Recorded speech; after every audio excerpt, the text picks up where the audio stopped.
Hello friends, स्वागत है आपका साइंस और टेक्नोलॉजी की इस नई दुनिया में। इस वीडियो में हम आपको बताने जा रहे हैं खेती में इस्तेमाल होने वाली कुछ ज़बरदस्त मशीनों के बारे में, जिनके काम को देखकर आप पूरी तरह से हैरान रह जाएंगे। तो चलिए बिना किसी देरी के वीडियो शुरू करते हैं। ये है राउंड बेलर। इस तरह की मशीनों का इस्तेमाल चारे की राउंड बेल्स बनाने के लिए किया जाता है। इस मशीन को ट्रैक्टर से अटैच करके चलाया जाता है और इस मशीन को चारे के ऊपर चलाया जाता है, जिससे ये मशीन जमीन पर पड़े चारे को अंदर खींचकर उसे इकट्ठा करती जाती है और उन्हें राउंड शेप में लपेटती जाती है और थोड़े समय बाद उनकी बेल्स बनाकर उन्हें जमीन पर छोड़ देती है। इस तरह की बेल्स बनाकर ज़्यादा से ज़्यादा चारे को कम साइज में इकट्ठा करके रखा जा सकता है। यह है टेनको 1320। यह भी एक कमाल की मशीन है जो कि चारे की बेल्स को प्लास्टिक फिल्म में रैप करने का काम करती है। ये मशीन सबसे पहले एक राउंड बेल को उठाती है और उसे गोल गोल घुमाते हुए चारों तरफ से प्लास्टिक फिल्म में रैप करते जाती है और अच्छी तरह से रैप करने के बाद इस मशीन में लगे ब्लेड से इस प्लास्टिक फिल्म को काट दिया जाता है और फिर इसे ज़मीन पर छोड़ दिया जाता है। इस तरह की प्लास्टिक फिल्म से रैप किए हुए चारे की बेल्स को लंबे समय तक स्टोर करके रखा जा सकता है और ज़रूरत पड़ने पर इन बेल्स को खोलकर पशुओं को दिया जा सकता है। यह है बेड फॉर्मिंग। इस तरह की मशीनों का इस्तेमाल खेतों में मिट्टी के बेड बनाने के लिए किया जाता है। ये मशीन जमीन में एक उभरी हुई सतह का निर्माण करती है। इस मशीन में पीछे की तरफ 4 रोलर लगे हैं जो कि मिट्टी को एक उभरी हुई शेप में जमाते जाते हैं। इस तरह से तैयार किए गए इन मिट्टी के बेड के बीच में फसल को बोया जाता है।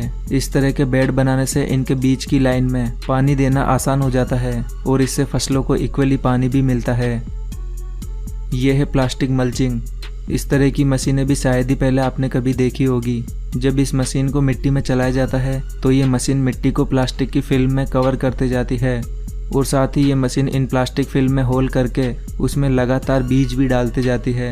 इस तरह से मिट्टी को प्लास्टिक फिल्म में रैप करने से मिट्टी का मॉइस्चर लंबे समय तक बरकरार रहता है, जिससे फसलों को कम पानी की ज़रूरत पड़ती है और इस प्लास्टिक फिल्म के अंदर फसलों को ग्रो होने के लिए एक अच्छा एनवायरनमेंट भी मिलता है।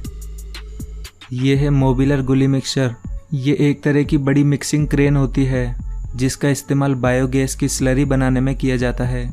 बायोगैस प्लांट में गोबर और सारे ज़रूरी केमिकल्स को डालने के बाद उसे इस मशीन के जरिए मिक्स किया जाता है।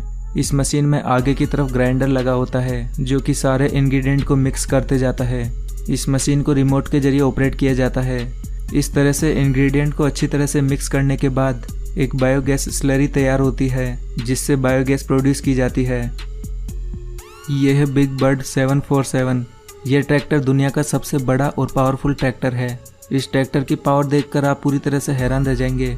यह अकेला ट्रैक्टर 10 नॉर्मल साइज ट्रैक्टर के बराबर है। इस ट्रैक्टर की हाइट 14 फीट है और इसमें 1100 हॉर्स पावर का पावरफुल इंजन लगा है और इसमें पीछे की तरफ 21 प्लोविंग अटैचमेंट यानी कि हल लगाए गए हैं, जिनकी मदद से यह ट्रैक्टर महज 2 मिनट में ही 1 हेक्टेयर जमीन को प्लोविंग कर सकता है।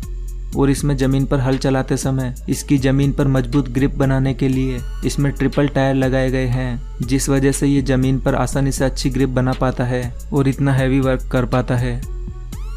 यह है डिच क्लीनर। इस तरह की मशीनों का इस्तेमाल खेतों के बीच से होकर जाने वाली पानी की नहरों को साफ करने के लिए किया जाता है। हमेशा पानी से भरे होने के कारण इन नहरों के किनारे पर काफ़ी कचरा इकट्ठा हो जाता है और कुछ अनवांटेड घास फूस भी इनमें उग जाती है। इन्हीं को क्लीन करने के लिए इस तरह के बकेट्स का इस्तेमाल किया जाता है। ये बकेट्स जालीदार होते हैं जिससे ये कचरे को पानी से अलग करके उन्हें किनारे पर लगाते जाते हैं और लंबे समय तक इन नहरों की सफाई न होने के कारण इनमें धीरे धीरे मिट्टी भी जमा होती जाती है, जिनसे इसकी गहराई भी कम हो जाती है। इसीलिए इस अंदर की मिट्टी को बाहर निकालने के लिए इन ड्रेजिंग पंप का इस्तेमाल किया जाता है। ये पावरफुल ड्रेजिंग पंप इसके अंदर की गीली मिट्टी को बाहर की ओर खींचकर उसे दूर पंप करते जाता है। यह है स्ट्रॉ मास्टर। यह भी एक कमाल की मशीन है। इसका इस्तेमाल खेतों में मौजूद अनवांटेड घास फूस या फिर फसल काटने के बाद बचे हुए कचरे को खेत से हटाने के लिए किया जाता है। इस मशीन अटैचमेंट की चौड़ाई 42 फीट है और इसमें नीचे की तरफ 2-2 फीट लंबे लोहे के नुकीले कांटे लगाए गए हैं। ये लोहे के कांटे जमीन को खोदते हुए चलते जाते हैं, जिससे कचरा इनमें फंसकर इकट्ठे होते जाता है और अनवांटेड घास फूस भी इसमें फंस जाती है। इस तरह से ये मशीन महज कुछ ही मिनट्स में बड़े बड़े खेतों से कचरा साफ कर देती है। ये है फ्लेम वीडिंग। इस तरह की मशीनों का इस्तेमाल खेतों में नई फसल बोने के ठीक पहले किया जाता है, क्योंकि फसल काटने के बाद उनके अवशेष और कई तरह की घास फूस जमीन में रह जाती है, तो उन्हें पूरी तरह से नष्ट करने के लिए इस फ्लेम वीडिंग प्रोसेस का इस्तेमाल किया जाता है। इस फ्लेम वीडिंग प्रोसेस में मिट्टी के ऊपर फ्लेम द्वारा हीट डाली जाती है, जिससे मिट्टी में मौजूद मॉइस्चर तुरंत ही खत्म हो जाता है और सारी हरी घास इसमें डेड हो जाती है। ऐसा करने से नई फसल के साथ कोई भी अनवांटेड घास फूस नहीं उगती है, जिससे सारा न्यूट्रिशन नई फसल को मिलता है। यह है ऑक्सबो 4334। ये एक सेल्फ प्रोपेल्ड मर्जर है, जिसका इस्तेमाल बड़े बड़े घास के मैदान या फिर खेत में उगे हुए अनवांटेड घास फूस को हटाने में किया जाता है। इस मशीन में आगे की तरफ रोटेटिंग रोलिंग ब्लेड्स लगी है और इसके ब्लेड्स की चौड़ाई 40 फीट है। ब्लेड की इतनी चौड़ाई होने की वजह से ये मशीन बड़े बड़े घास के मैदानों को काफ़ी जल्दी क्लीन कर देती है। और इस मशीन में ब्लेड को 3 अलग अलग हिस्सों में बनाया गया है, जिससे इसके इस्तेमाल के बाद इसकी ब्लेड को मशीन पर ही होल्ड करके रखा जा सकता है। और ये मशीन घास को काटते समय एक साइड में इकट्ठा करते जाती है, जिससे इसको बाद में उठाने में काफ़ी आसानी रहती है। यह है रैप 10। ये एक प्लांट ट्रिमिंग मशीन है, जो कि प्लांट्स को एक राउंड शेप देने का काम करती है। इस मशीन को प्लांट्स के ऊपर रखकर उन्हें आसानी से राउंड शेप में ट्रिम किया जा सकता है। यह एक इलेक्ट्रिक मशीन है, जिसे ऑपरेट करना भी काफ़ी आसान है। इस मशीन की ब्लेड को एडजस्ट भी किया जा सकता है। इस मशीन का इस्तेमाल गार्डनिंग में प्लांट्स को डिज़ाइनर राउंड शेप देने के लिए किया जाता है। यह है मॉडेलो A500 LSA। ये एक बड़ा वाटर पंप है, जिसे ट्रैक्टर से अटैच करके चलाया जाता है। इस तरह के वाटर पंप का इस्तेमाल नहरों से पानी को मोड़कर खेतों में डालने के लिए किया जाता है। इस पंप के पाइप का डायमीटर 1 फीट है, जिस वजह से ये कुछ ही समय में काफ़ी सारा पानी खेतों में पंप कर सकता है। यह है रॉक किंग 9600। ये भी एक कमाल की मशीन है, जिसका इस्तेमाल मिट्टी में पड़े बड़े बड़े पत्थरों को उठाने के लिए किया जाता है। इसमें आगे की तरफ 3 रोटेटिंग बकेट लगे हैं, जो कि लगातार घूमते हुए इसके पीछे लगे कंटेनर में पत्थरों को इकट्ठा करते जाते हैं।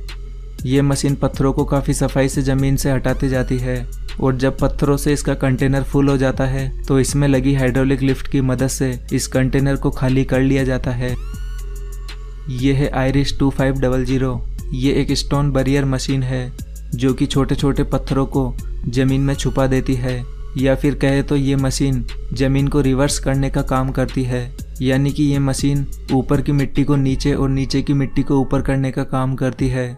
इस तरह की मशीन को किसी भी तरह की पथरीली या ख़राब सतह पर चलाकर उसे एक क्लीन सरफेस में बदला जा सकता है, और इस मशीन की मदद से घास फूस को भी रिवर्स करके उसे डिस्ट्रॉय किया जा सकता है।